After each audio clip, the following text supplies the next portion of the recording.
So let's get more on this election and the new president. Joining us live in the studio is Dr. Lee Jones, a senior lecturer at the School of Politics and International Relations at Queen Mary University here in London. Thank you so much for joining us here on Al Jazeera. So Duterte is certainly a controversial character, to say the least. If we just focus on the one thing that he certainly seems to be most known for, effectively saying that he condones and will go for extrajudicial killing. And a lot of people accusing him of being behind death squads when he was mayor of Davao, which Human Rights Watch and other human rights groups say may be responsible for the death between 700 and 1,000 people. I mean, ultimately, it's one thing to say it during a campaign.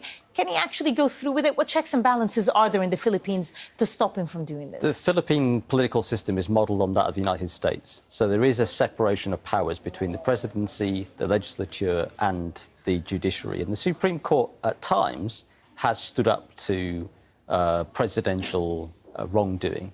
But it can also be stuffed with appointments. So it's not necessarily the most robust institution. The best hope, I think, for making sure that Duterte does not turn into a despot is the very strong and robust civil society in the Philippines. So there needs to be clear and compelling resistance to any attempt to subvert the rule of law and to go for extrajudicial violence. I mean, you say that the hope is civil society, but here's a man that's got twice as many votes as his nearest rival, a man that's never hidden this. I mean, you know, it's not like people have been digging around in, you know, press cuttings from 10 years ago. He's been saying it. He says outrageous things. He called the Pope, forgive my language, but a son of a whore because he got stuck in traffic during the Pope's visit, and yet people voted for him. So presumably any doubt the civil society might have, you know, has been won over by the desire for them to see something done about crime and corruption. No, I don't think that's right. I think there was a lot of opposition to Duterte, and many people are dismayed by the fact that he's being elected.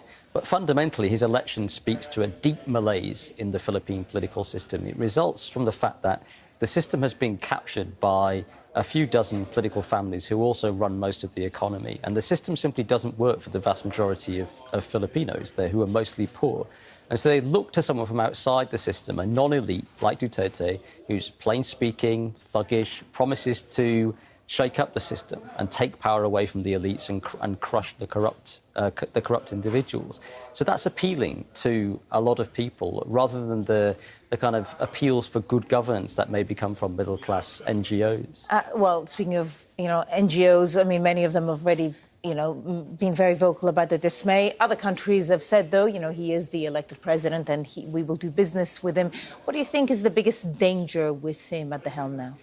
I think the militarisation of governance. He's already said he plans to stuff the administration with his close friends and appoint retired generals to many positions in government. And I think there's a risk that the army, the police become militarised and we start to see a much more brutal approach on law and order. And that would be a real threat to the rule of law and basic norms of governance in the Philippines. Lee Jones from the School of Politics and International Relations at Queen Mary University in London. Thank you so much for sharing your views with us. Thank you.